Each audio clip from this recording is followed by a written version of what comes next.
Aparejadores Mataró nació en el 2007 cuando aquí todo el mundo decía que había crisis, pero claro, yo vengo del Uruguay y vivimos en crisis.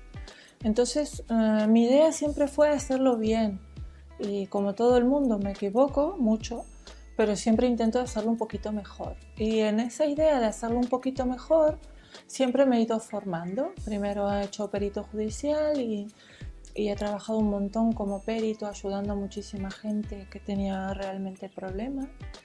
Luego he seguido con el tema del Feng Shui porque me interesaba mucho el tema de la salud en el hábitat, de la geobiología.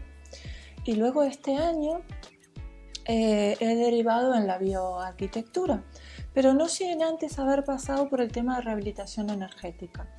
Yo he construido, he reformado, rehabilitado un edificio aquí en Mataró hace unos 5 años, que fue de los primeros que se hizo con rehabilitación energética.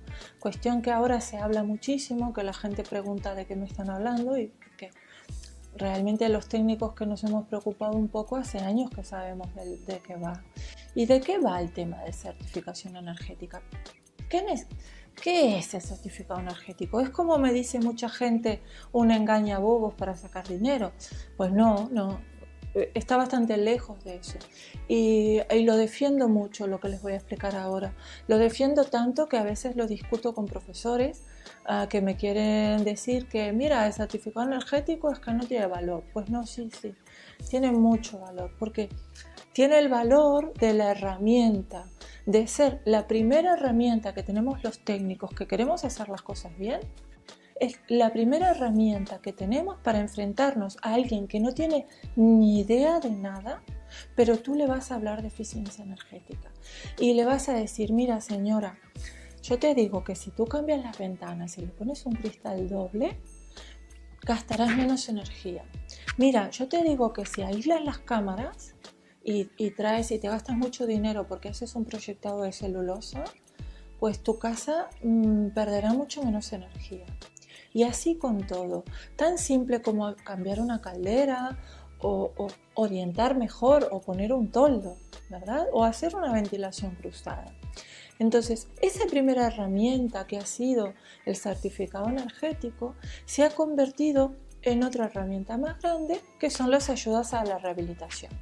Entonces, ahora mismo en el despacho tengo un proyecto aquí en Mataró que esta mañana me decía la técnica que ya nos han dado las ayudas, otro en Barcelona que empezamos las obras a mediados de abril y más en la lista, ¿no? ¿Por qué?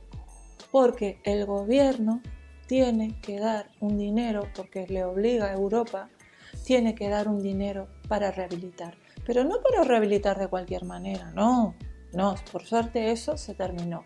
Ahora tiene que ir con un proyecto técnico, pero no un proyecto técnico copy-pega, que era de otro, no, tampoco.